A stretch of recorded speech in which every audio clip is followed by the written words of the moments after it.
Welcome to Colonie TV, the governmental educational channel for the town of Colonie. It goes all my life's a circle, sunrise and sundown. The moon rolls through the nighttime till the daybreak comes around. And all my life's a circle, I can't tell you why. Seasons spinning round again, the years keep rolling by. Hello, I'm Joe Doolittle, and this is Story by Story. Sharing the human experience. I'm Kate Dudding. And we're your hosts for an hour of, well, it's kind of like weaving things together around stories and storytellers and some of the things that are going on in the community of storytelling here in the Capital District. Right? Thank you for joining us today. Well, Kate, you know, spring has finally come to upstate New York almost. I hope by the time that some of you guys are seeing this that your daffodils are all gone by, that they've bloomed and lightened up your gardens and your life, and you're on to other things in spring. Okay, I saw my first magnolia earlier this week. I was at Stuyvesant Plaza. I haven't seen another one since, but I think it was at a sheltered location. It was so startling to see it. Well, we spent the week last week in Virginia with our grandkids at Williamsburg, and I'm afraid that they do get spring earlier down there because there were azaleas and dogwood, and it was actually quite delightful. But Joe, I have Facebook friends in Minnesota, and they just sent pictures of their trees covered with snow. So there's always someplace worse. That's true. That's true. Although I have to say that as I've been spending time in our beautiful fair cities, that I'm encouraged by all that's coming. I don't know why at my age I've had it happen before, but this year it's going to be a good one. I just know it. Well, a good start and a fixture for most years for the past 8 years has been performances by children at the Well, youth storytellers for peace and understanding. And they had 2 performances in April, one for their new storytellers, and then one for their older, more experienced storytellers. And what was wonderful about it was they each got to tell 2 stories at Hudson Valley Community College.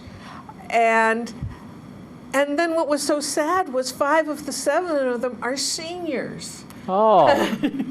So, well, what's extraordinary is that those seniors are off to some wonderfully lively and encouraging kinds of situations. I mean, some good colleges, and I think their storytelling has added to their not only their self-esteem but their ability to observe and relate to the world. Mm-hmm. I mean, mm-hmm. I'm really impressed with all those kids. Yes. And I don't work with them closely, but as an observer, they're an encouraging group of people.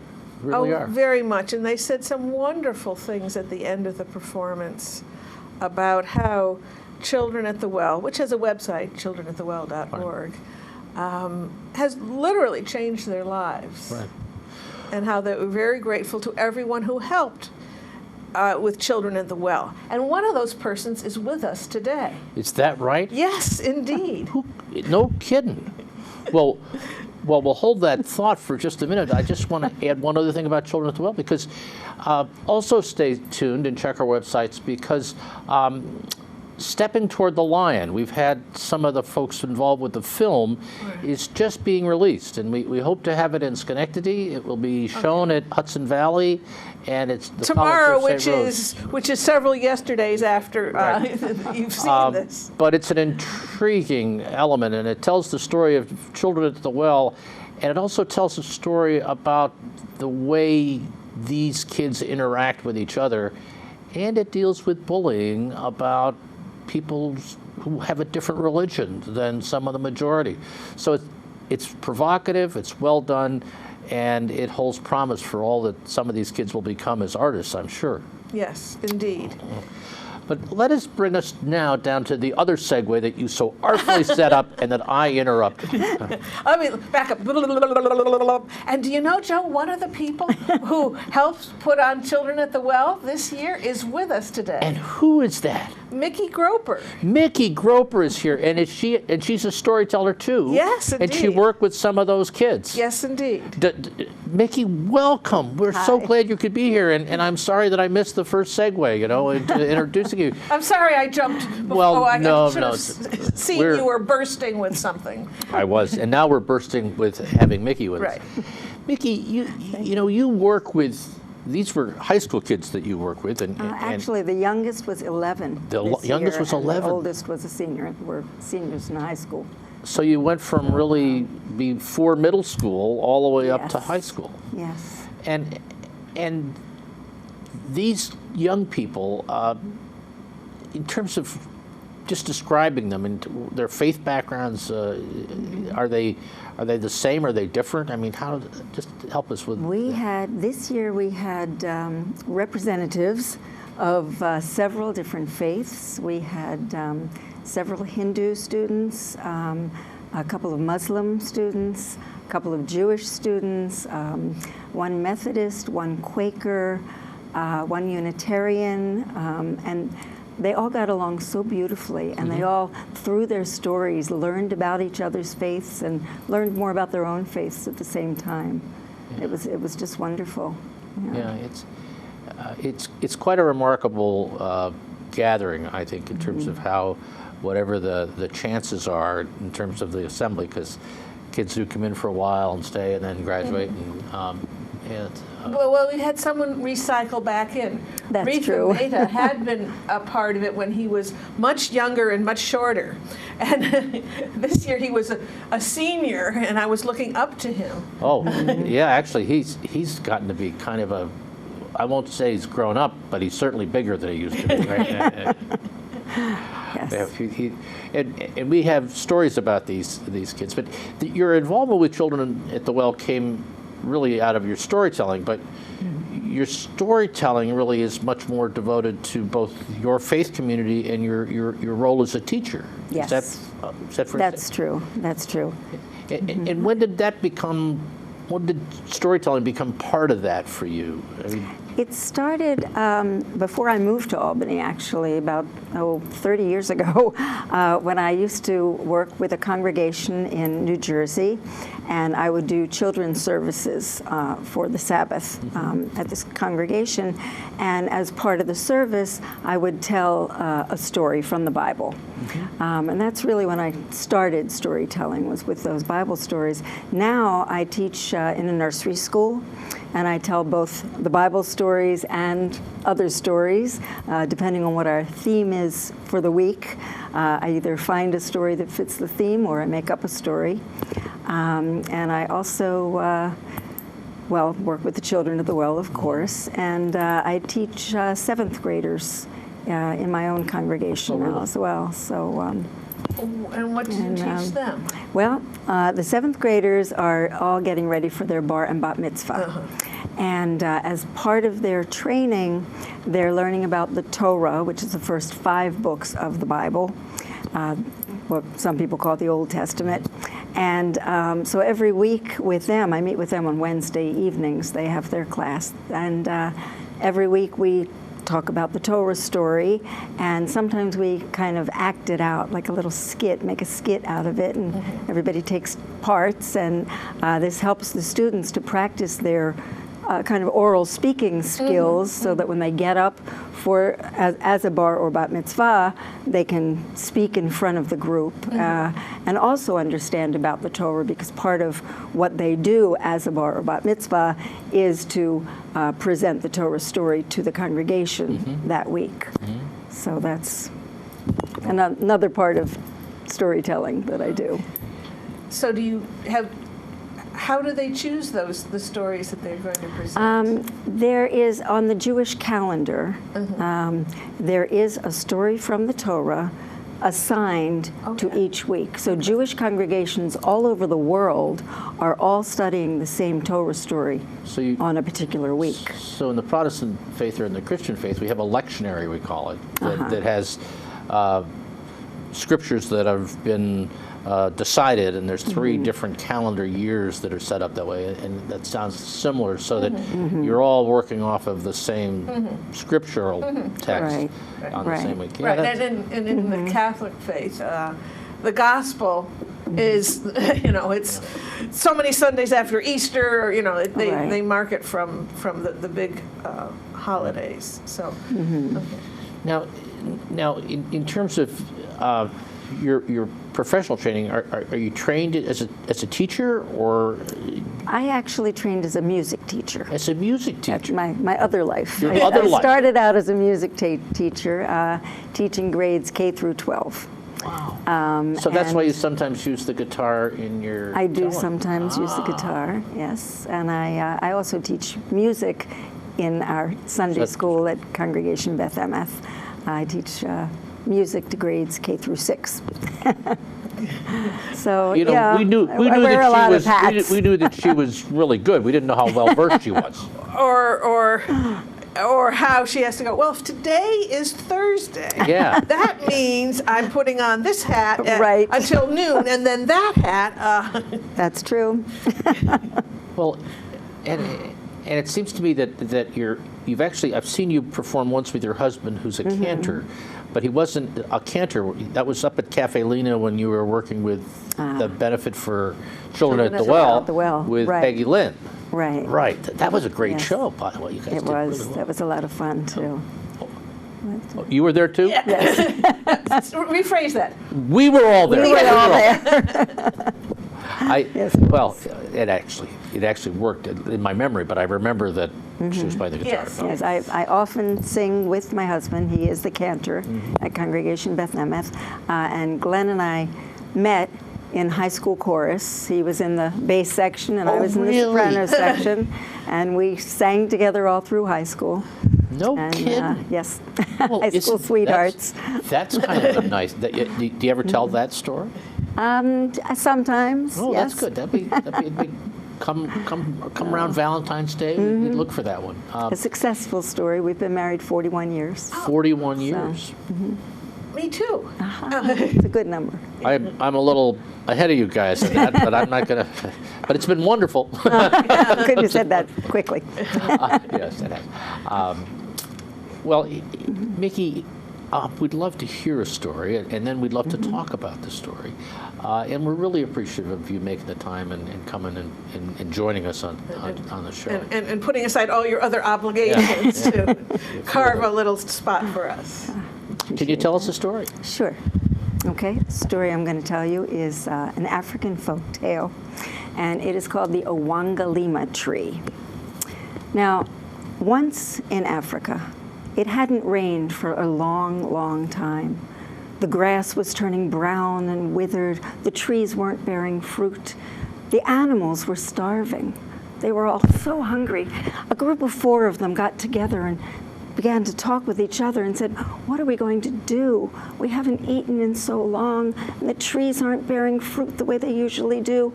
We're so hungry. There must be something we can do. And Lion spoke up and he said, I heard once about a magic tree not far from here. And all you'll have to do is find this magic tree, stand under the tree, and speak up into the tree and say its name. And magic will happen and fruit will grow on the tree. Well, his friends were so excited. They said, this is wonderful. Where can we find this tree? Let's try. What have we got to lose? So they decided they would do this. And the 4 friends got up and they went walking. And they walked and they walked and they walked. And they came to a big valley. There wasn't much in the valley, and even there the grass was all withered. And there was one tree in the middle of this valley, one huge tree. And they said, this must be it. This must be the magic tree. And they ran over to the tree and they stood under the tree and they looked up into his branches and they said, what's the name of the tree? And nobody knew. They looked at each other and they said, well, here we are. Now we need to know the name of the tree to work its magic. What should we do? Well, Cheetah spoke up.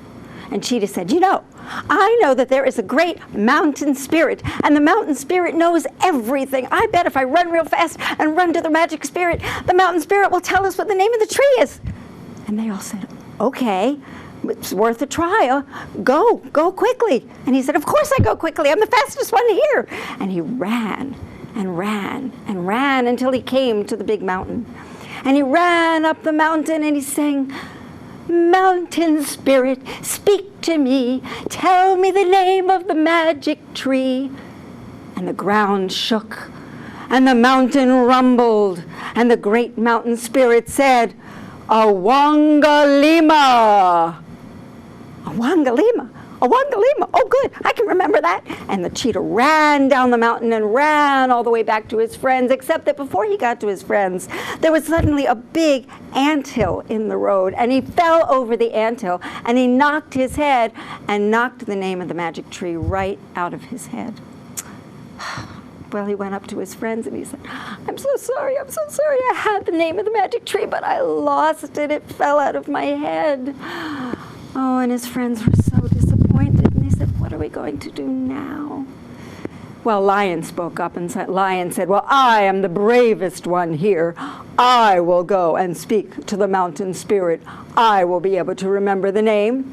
So they said goodbye to Lion, and Lion ran all the way to the mountain, and he ran up the mountain, and when he got to the top of the mountain, he said, mountain spirit, speak to me, tell me the name of the magic tree.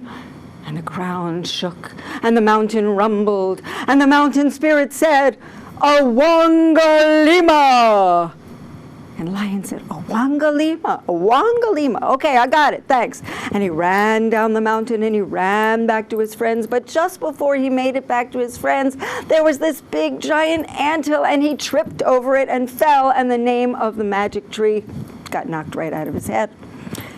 Well, he went up to his friends and he said, I'm so sorry. I knew it, I did, but it got knocked right out of my head, and now I don't remember what it was. And his friends were so disappointed. Well, the musk ox stood up, and the musk ox said, I am the strongest one here. I will go to see the mountain spirit and find out the name of the magic tree.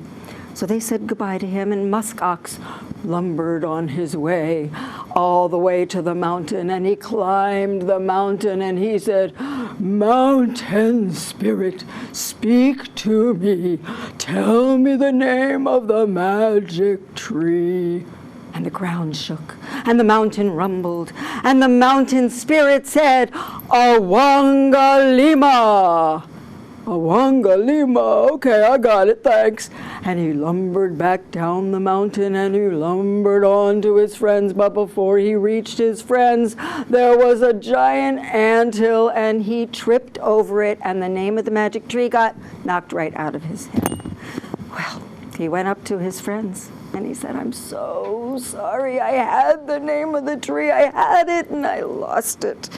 And his friends were so disappointed. Well, the only one left was Tortoise. They looked at Tortoise, and Tortoise looked at them and shrugged. And they said, well, we know it's going to take you a long time, but you're the only one left. You're our only hope.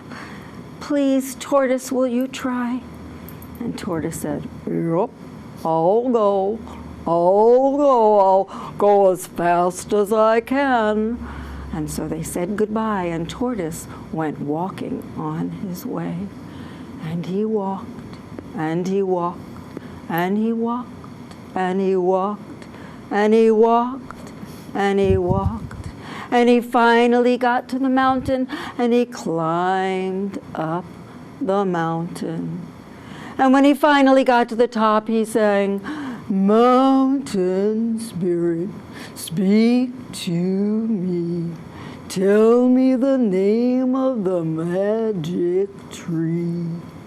And the ground shook, and the mountain rumbled, and the mountain spirit said, Awangalima.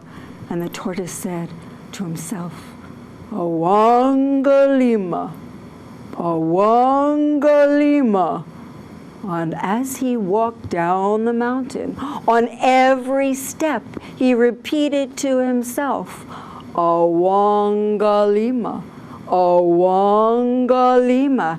And on every step, all the way back to his friends, he said, Awangalima, Awangalima. You could do it with me. Awangalima, Awangalima. And he saw up ahead a giant anthill, but he was walking slowly enough that he saw it ahead of him and walked around it, still saying, Awangalima, Awangalima. And finally he got back to his friends and he said to them, Awangalima. And his friends were so excited and they gathered again under the tree and they looked up into its branches and they all said, Awangalima. And suddenly the magic started happening. The buds opened up and turned into flowers, and the flowers opened up and turned into fruit, the most wonderful fruit you can ever imagine. All kinds of fruit, because it was a magical tree. There were pears, and there were apples, and there were plums, and there were even pineapples, all kinds of fruit growing on this tree. And the four friends took the fruit, and they ate, and they ate, and they ate, and they called out for as far and as wide as they could for all the other animals to come and eat from this magic tree. And all the animals gathered around and ate all the fruit they could eat, and it was wonderful. And they never forgot the name of that magic tree. So the next time there was a drought, they could work the magic again. Will you remember the name of the magic tree? Awangalima. The end. Oh. Wonderful, wonderful, wonderful. So how did you trip over that story? There is a Jewish holiday called Tu B'Shvat. And it happens usually around the end of January, the beginning of February, and it's a celebration of trees.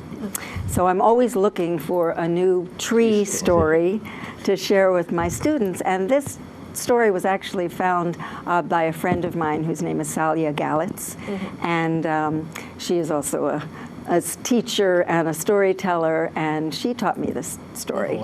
So I thank you, Salia, and yes, it's one of my favorite stories now. And it's a wonderful, you know, the folk stories are structured somewhat the same, and this one moves along in that order. Although the lessons are always so refreshing in the way they pop up. And certainly this one, with the tortoise again being the reliable one, who took the time to remind himself of the name and stuff. It's a wonderful classic story, and it's adapted to that purpose. And you picked up and adapted it into your purpose. Now, you probably tell it to your preschoolers. Telling it to seniors, senior citizens would also work. That, you know. She just did. What are you talking about? Well, I mean, you know, sometimes I walk into a room and I can't remember why I'm there. Oh. And Often. sometimes, you know, because it's been in my mind, but then I start thinking of something else that kind of knocks it right out of my head. So, but I find if I do repeat it over, you know, stapler, remember? Stapler. That's why they make Post-it notes, and you can put the Post-it. That works, you know, that right. Works, you know, right. Well, I had somebody I worked with who would, before he had a Palm Pilot and then an iPad, he would write things on his hand. Oh. Yeah, but I digress. But so I related to that story that way, and that even if you are now going slower than everyone else, and I don't know if you know, but it can be an asset. I hadn't thought of it that way. Yes. Yeah, but you said, you know, he was going so slowly that he saw it ahead of him, and therefore walked around it. But those speed demons, you know, every time. I'm not going to talk a lot about this one. I've had my share of anthills in my way. But Laura Sims, who was part of the storytelling revival in the 70s, said once, I tell one story but everyone who hears it hears their own. Use their own, right? And I think of it as filtering it through their life's experiences and their current life situations. So 10 years ago, I wouldn't have gone where I did today. Yeah. I think the travels of the listener are always wonderful. We don't always share them. In other words, where Kate and I went while we were listening to the lion or the muskox or whoever we were identifying with.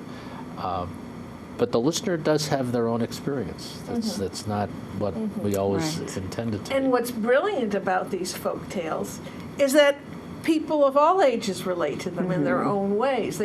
Somebody said they've been told so often, they've been smoothed, all the jagged edges are gone, all the extraneous stuff has fallen away. We just have the story.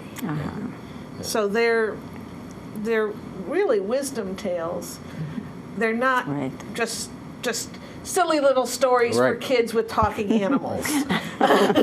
Well, it's the other message that comes through. There's so many different levels, but the hopeful message. Here we are in the bit of our despair, and collectively we can go do something that will rectify the situation.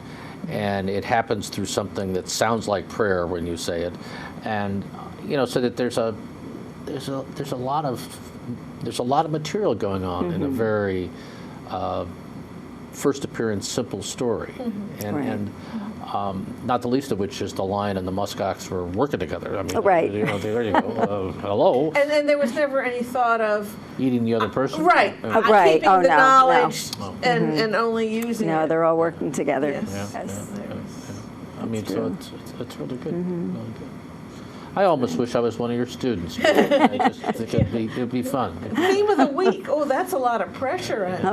Though I realize you can reuse the same tree story. Yes. You might need to have two because you have them 2 Right. years in a row. I do have them 2 years in a row. I teach a class that's 3 and 4 year olds combined. But So still, the threes have a 104 second year there. Right. Well, I always, having grandchildren has been a blessing for me because I've been reintroduced to kids at a younger age. And I think it would be fun to be, of course, as their teacher, you get to go home to your own kitchen at That's night. true. That's true. But, And I do have 2 of my own children, but they're grown grown. up already. So, yes. We're gonna come back for another story, but we need to do a little bit of talking about what's going on in storytelling, because we want you aware. And the first thing I'm going to say is check our website, storycircle@proctors.org, and there's a wealth of information there about our monthly meetings and open mic things and performances coming up. And so please be aware of that website. And our current season is over, but there is one event that I know about because I'm telling it. That at the Clifton Park Half Moon Public Library, there are 2 towns read one book, and it's the book called by Laura Hildebrand, whose name has just flown right out of my mind. Something or other. About the true experience of a man in the U.S. Navy who was a prisoner of war in the Pacific during World War II. And so they've been having World War II programs, and I volunteered to tell my program, Remember When? Stories and Songs of World War II. And that will be happening on Wednesday, May 8th at 7 p.m. It's free at the Clifton Park Half Moon Public Library. cphlibrary.org, I believe is their website. And 12 years ago, I interviewed 7 people from Clifton Park, 7 seniors. I was not quite a senior then, about their experiences during World War II. 4 men in the service, 2 women on the home front, and 1 fellow who was a 10-year-old in the Bronx. And so I won't be able to tell all their stories. When I told them, it was like an hour-and-a-half program. So I'll be telling two of the servicemen's, one of the women who was on the home front, and the kid. Because the kid's story is just, all of them are remarkable. But when I compared what he did as a 10-year-old in the 40s and what I did as a 10-year-old in the 60s, it was like, it was another world, as one of the people said. So I'm very pleased that I'll be able to share their stories again. The other event that I would ask listeners to stay tuned for that starts in June is going to be a series of Adirondack storytelling programs at the Union Kelly Adirondack Center. And that's the former home of Paul Schaefer, who was a noted Adirondack environmentalist and home builder here in the Capital District. And Union College has purchased the home and library and archives of the Schaefer family. And there's a wonderful amphitheater there that's made out of Catskill Mountain bluestone. And we're going to have 4 storytelling vespers beginning in late June and through July. And we'll have some featured tellers, and we'll have some time for conversation about storytelling. And we will get the word out through our next production here in terms of who the tellers are and what the time and place is, but stay tuned for that. And if you'd like to be on our email list, you can just send me an email, kate@katedudding.com. That's Kate, D as in David, U, 2 more D's as in David, ing.com. And I'll be happy to put you on our email list. I send a couple, 3 emails a month. If I send an email at the beginning of the month telling about events, and then I'll send another email before a particular event saying, reminder. So if you remember, you don't even have to read the email. So we try not to inundate you, so you will keep on reading about our events. Is it too early to talk about Christmas? Or Hanukkah? Maybe birthdays. Well, birthdays. Mother's Day, Father's Day, presents. I want to talk a little bit about a very special production that I was part of, not as a teller, but a year ago we hosted the League for the Advancement of New England Storytelling, Lanes, Sharing the Fire. And we had a wonderful concert at Page Hall on the downtown SUNY campus that was called Vagabond Shoes, from that line from New York, New York. Stories and stories and voices from the heart of New York. And this collection of stories deals with some old folk stories. The Legend of Sleepy Hollow is on here. There's some contemporary stories about current issues in New York history, the flooding in Schoharie, the World Trade Center. There is a combination of historical and other personal stories that steal your heart in many ways. And it's available to support our local connection with Lanes, and there'll be information about the website. And if you'd like to purchase a CD, they're $20, and you can find me on our website, or you can just contact me at 384-1700. That's my office phone, and I'll get you connected with a CD.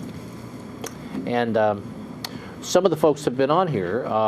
Lorraine Harton-Gilardi was the MC, and it's a masterful weave of the themes of New York into the introductions of these stories. And Ken Bushman is here telling a story that he told on the show about a year ago on losing tools in Schoharie. And finding many other things. I have a copy of this, and I actually listened to it twice recently. I listened to it once in the car during my travels, and then I said, I want to listen to this again. It's a 2-disc set, so it's really a wonderful collection of stories.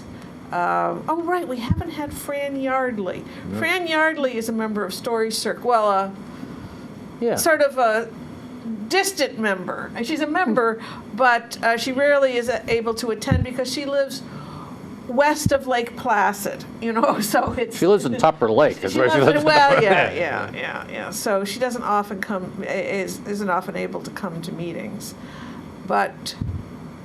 At any rate, it's a nice collection, and we hope to be able to offer a program kind of in this vein because it works so well as a theme of New York stories. So that's another opportunity. And while we're talking about storytelling, we know that we've got viewers and listeners, but if you have any thoughts about storytelling programs you'd like to see us offer or connections we might make, we'd love to have you contact us. And our contact information is on the slides. So please. It's at the end of the program, because you are going to listen until the end, right? Right. But Joe at storycircle@proctors.org or Kate at storycircle@proctors.org gets to us. So let us hear from you. And we liked Kate's description of the work she did with the folks from World War II as veterans was a great example of the way stories can help connect people within a community, archive very important facts that are part of an organization or a service club or things. And there are many tellers that are specialists in collecting those stories or helping you collect those stories. And we'd be happy to help make those connections with you. Also, I know when I was growing up, my father would trot out a tale from living through the Depression now and again, usually when I was being an ungrateful and insensitive teenager. Yes. And at that time, they were, the yada, yada, yada was not a term that I was familiar with, but that's, just, yada, yada, yada, there we go again, Thank you, Jerry Seinfeld. Bringing stale bread home, we were happy to get it, And I wasn't old enough to appreciate what he was, he was a 16-year-old working as boxing up groceries during World War II. Not bagging, they were boxes, cardboard boxes. And because he worked at the AMP, he was able to bring home for free the stale bread. Mm-hmm. And his family was grateful to get it. And it was like, I was in my 40s before it hit me. He was responsible for putting food on the table. Right.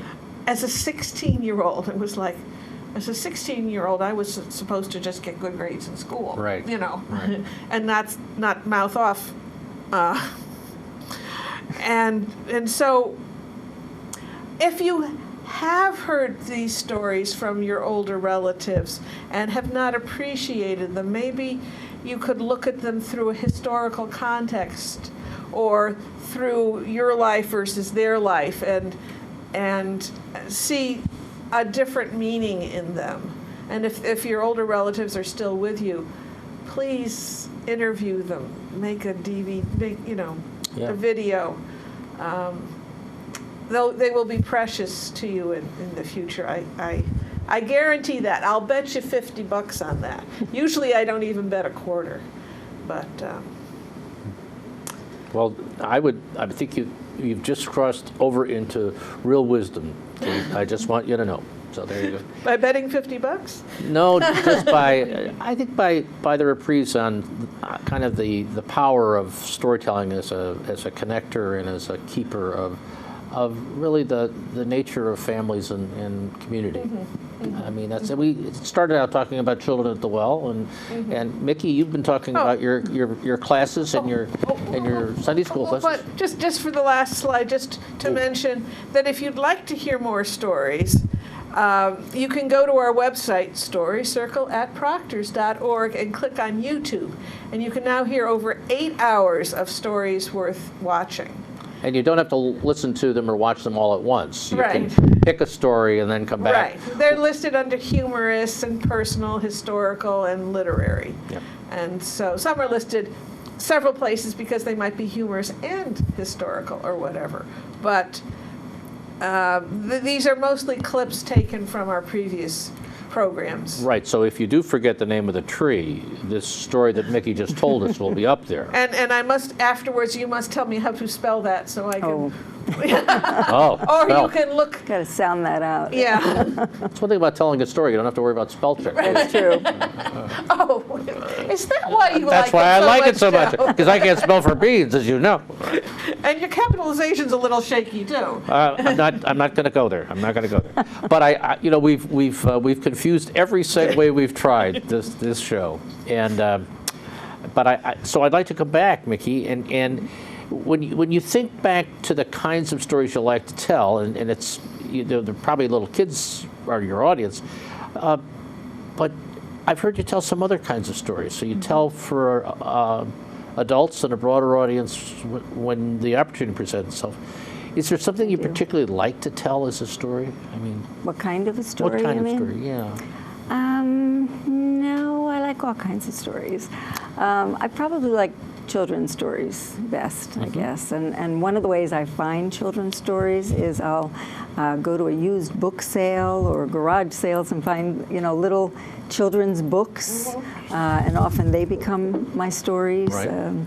And a lot of times it's a story that maybe I read as a child, but my students have never heard of because it's an old one, an old one, right. and I like to bring them back. And you find them in the used bookstores. Right, Yeah, exactly. exactly. Yes, that's Yeah. that's such a treasure when one of those things falls out. Like Mike Mulligan and the Steam Shovel was one of the ones that I could remember that I found that way. Right, I think I have And that one. re-gifted to Yeah. my granddaughters. Right. Have you got another story we can hear? I do. Oh, good. This is oh, not actually a children's story, oh, but I'd like to tell it anyway. okey-doke. This story is called The Wooden Sword. Okay, you know this one? Okay. Once there was a king. He was a very good king. He cared about his people. He cared about his subjects and what they thought and how they felt and what they needed.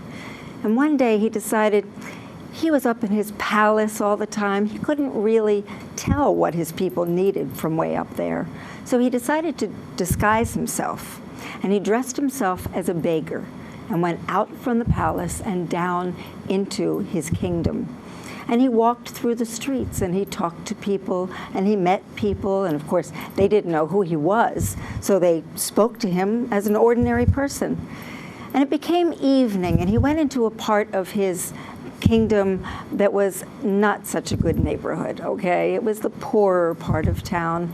And he made a mental note that he should have his people fix the streets. There were holes in the streets, and some of the houses were kind of ramshackle and falling down. And he made a note that he would send people to repair things and help out. And while he was walking, he heard singing. He heard a man's voice singing such a wonderful, happy song. And he peeked in the window of a house and he saw a man sitting down at his table about to eat his supper. There wasn't much on the table. There was a little bit of bread and a piece of cheese and a bottle of wine, but the man was sitting there singing joyfully. And he knocked on the door, and the man inside opened the door and said, "Oh, would you like to come in? I see that you are needy. I'd love to have you come in." And the king, who looked like a beggar, said, "Oh, I don't want to bother you. I was just wondering. I hear you singing, and I'm wondering what makes you so happy." And the poor man said, "Oh, please, come in, come in. I don't have much, but I'll be happy to share with you." And so the king sat down with him at his table, and the man shared his meager meal with the king. And the king said, "How do you get money to earn to buy your food for this meal?" And the man said, "Well, I have some shoe polish that I made for myself and some rags, and I go into the town square every day and I shine people's shoes for them. And they pay me to shine their shoes, and I spend that money on food for the day. And I have enough to take care of me. I have enough to sustain me, and whatever happens, God will take care of me and I'll be fine. So I'm happy." Well, the king went home that night and he thought about it. He thought about what the man had said, and he decided to test the man, to test his happiness. He said, "Suppose something happens unexpected, what will this man do, and will he still be so happy?" So the next morning, an edict went out around the kingdom: no more shoe shining will be allowed. It is now against the law to make money shining people's shoes. From now on, everyone has to shine their own shoes. Well, he wondered what the poor man would do. So the poor man went out that day into the square, and he'd heard about the edict, and he knew he couldn't shine shoes, but he saw some people, some men, going out with axes, going into the forest to chop wood. And he asked if he could join them. And they said, "Certainly." So they gave him an axe, and he went out with them, and he chopped down some wood, and he brought back the wood and sold the wood and kept a little bit of it for himself for his own fire, and he made enough money to buy his food for the day, and he went home. That evening, the king, dressed as a beggar, went out again and went to the same poor man's house, and he knocked on the door. And the poor man opened the door and said, "Oh, my friend, come in, share my meal with me again." And so the king did. And the king said to him, "I heard that it's now against the law to shine shoes. What did you do today to earn your food?" And so the man told him what he had done and how he had chopped wood for the day. And so that night the king went home and thought about it again. And the next day, a new law was that you could not go into the forest and chop trees. The forests were getting depleted. There weren't enough trees growing, and for now, no more chopping down of trees was going to be allowed. So that next day, the poor man went out and saw that he couldn't chop trees anymore, but he saw that the king had posted a sign saying that the king's guard needed people. So he signed up to be one of the king's guards. He thought, I'll make some money that way. And they gave him a uniform to wear, and they gave him a beautiful, shiny sword and a sheath to wear at his waist. And all day long he marched up and down alongside of the palace, doing his job as a king's guard. Well, the next day he went back. That evening he went to accept his pay for being a king's guard, and he was told, "Oh, no, that's not the way it works. We don't pay our guards every day. You have to work for a week, and then we give you your pay at the end of the week." Well, what was the man to do? He went home, and he thought, how am I going to buy my food for the next meal? And he thought about it, and he took one of the pieces of wood that he had saved, and he carved out a perfect replica of his sword. And he took the sword, the real sword that he had been issued, and took it into the market square, and he sold it. And he made enough money on that sword for enough food for the entire week. And he put the wooden sword that he had made into his sheath. Well, the next day he went to the palace again and marched back and forth. And at one point, someone came up to him, one of the other guards, and said, "You, there, a man has broken the law. A man has stolen fruit from the trees in the palace garden. And this is against the law. You do not steal fruit from the king. This man should be put to death." That is the rule. That is the law. And since you are the newest guard, it is your job to kill this man. You need to chop off his head with your sword. Well, all the people gathered in the square to see the execution. And the poor man thought, what am I going to do? I no longer have a sword, and I don't want to chop off anyone's head anyway. This is terrible. But he thought about it. He was a very smart man, and he thought. And the moment came, the prisoner was brought before him and put down on his knees. And he was told, "Now is the time. You must chop off this prisoner's head." Well, the poor man thought for a moment, and he said, "I've never killed anyone before. I need some time. I need a moment to pray, to talk to God, and to ask forgiveness for what I am about to do." And he took a moment, and then he said in a voice loud enough for all the people to hear, "My God, I must do this thing. If this prisoner is truly guilty and deserves to be killed, may my sword strike true and kill this man in one cut, a painless way to die. But if this prisoner does not deserve to die for his crime, may my sword turn to wood." And he pulled out his sword. A gasp went up among the crowd, for indeed the sword had turned to wood. Well, the king looked at this, and the king started laughing. And the king went over to the poor man, and he introduced himself. He said, "I am the king, but you know me better as the beggar who has been coming to your house. Well, the poor man was shocked, and he was frightened. What's going to happen to me now? But the king laughed again and said, you are so wise. You are the wisest person I've ever met.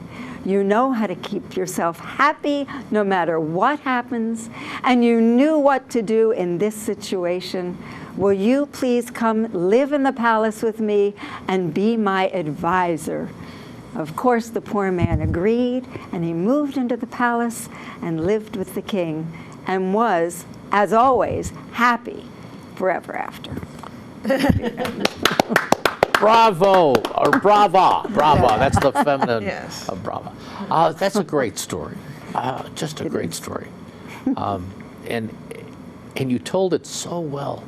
Thank you. And it's moral. I mean, you know, we talk about stories being wisdom tales at times, and that's one of the penultimate stories of wisdom. And we don't have enough of that in life, I must say. So that's great. And you've been telling that story a while, I bet. Yes, Yeah. several years. Yep. I actually found it in a book, a collection of Jewish stories, but I don't really see anything particularly Jewish about it. Yeah. It does talk about praying and it talks about God, but it's pretty universal, I think. Right. Except the shoe shining means they weren't wearing sandals to Yeah. me. That's Yeah, true. it comes That's true. from- Not in this kingdom. Yes. Wherever this kingdom was. Right. That was like, ooh. I thought sandals, I don't know, I associated Well, I sandals guess with you the could story. shine sandals, but you'd have to be careful of the Right. toes, and, you know. But you could shine shoes and polish those. There's a kind of a combination if they were wearing sand. No, I'm not going to go there. No. All right. Well, it's been a great time with you, Micki, and we'll look forward to some of the other things that we can do together, because we have Celebration coming up, and you've got another season probably of Children at the Well working with the We kids. start again in January. Yeah. Wow. What a great program that is, and so pleased that you're able to be part of that, because I think if I was a teenager or a kid in school and needed a mentor, you'd be a pretty good mentor. Thank you. It's very special to me. Could I end us off with a story? Well, you could. It would have to be a story that would really be exciting and wise, just in the nature of the kind of the theme we got going here. I mean, do you want to step into that one? You betcha. All right. I'm sure that most of you remember Marilyn Monroe. And it seems as if there's been so much written about her, and there was a movie, My Week with Marilyn, fairly recently, that it seems like we must know everything about Marilyn. At least that's the way I felt, until I recently read that Marilyn Monroe had changed Ella Fitzgerald's life with a phone call. I had never heard anything about that, so I jumped into researching that story. It started in 1953. Marilyn was a star. She had made several movies in Hollywood. And she was getting ready to make the movie Gentlemen Prefer Blondes, a musical. Her vocal coach said, "You need to go get Ella Fitzgerald's record where she sings Gershwin songs, and then listen to it 100 times." Marilyn hadn't been a fan of jazz up until that point in her life. But after listening to Ella sing over and over again, she became a fan of jazz and a fan of Ella Fitzgerald's. 2 years later, in 1955, Marilyn made that phone call. By now, she was what we would call a superstar. That in that intervening 2 years, she had made several more movies, including Some Like It Hot. No, including The 7-Year Itch. You know, that was about that steamy New York City summer where she was hot and she'd like to stand over subway grates for the breeze. And she wore that white, you remember that? I remember that. The white halter dress. Well, I think that was one of the films that made her a superstar. So she was 29 years old and a superstar. Ella was 38 years old. And even though she had been performing for 20 years, she was still stuck performing in the second-rate small jazz clubs.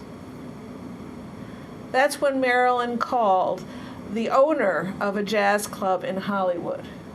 This was the jazz club where Frank Sinatra had made his debut in Hollywood in the 40s, where Clark Gable and Charlie Chaplin and Humphrey Bogart and Lauren Bacall and Lana Turner would go. Marilyn called the owner and said, "I want you to book Ella Fitzgerald for a week immediately." "You know I can't do that. She's black." "If you book her, I will take a front table every night. The press will go wild." "I'll do it." He did it, and she did it, and the press did go wild. It was packed every night. Ella later said, "I owe Marilyn Monroe a real debt. After the week of playing that jazz club in Hollywood, I never had to play a second-class jazz club again." Marilyn was a woman a little ahead of her time. This was 1955. The civil rights movement was not quite started yet. You probably know that Ella went on to have a long career, always singing in the first-rate jazz clubs because of the door that Marilyn Monroe had opened for her and for all the other African-American jazz singers. Marilyn, as you probably know, did not have a long career. She made some wonderful movies after 1955, including Bus Stop and now Some Like It Hot. She gave her last interview a few weeks before her death when she was 36 years old. Her friend and press secretary remembers Marilyn begging the Life magazine reporter, "Please end the article with what I believe in." He didn't. He ended the article with what she thought about fame. If fame goes, well, I've always known it was fickle, but at least I've experienced it. But this is how Marilyn wanted that article to end, what she believed in. What the world needs is a real feeling of kinship. Everyone, stars, laborers, Negroes, Jews, Arabs, we are all brothers. Who knew that was what Marilyn Monroe really believed? Now I wonder what else we don't know about Marilyn Monroe. Well, thank you, Kate. My pleasure. That was just the nicest benediction we've had for a wonderful show, but it really, you've said it all, and I guess we've had the wisdom of some very capable women with us today on Story by Story, and I say that with all humility and a sense of wonder. Thank you, Micki. Thank Pleasure. you, Kate. Thank you, everyone, for joining us. It's Story by Story. We hope you come back next month. It goes all my life's a circle, sunrise and sundown. The moon rolls through the nighttime till the daybreak comes around.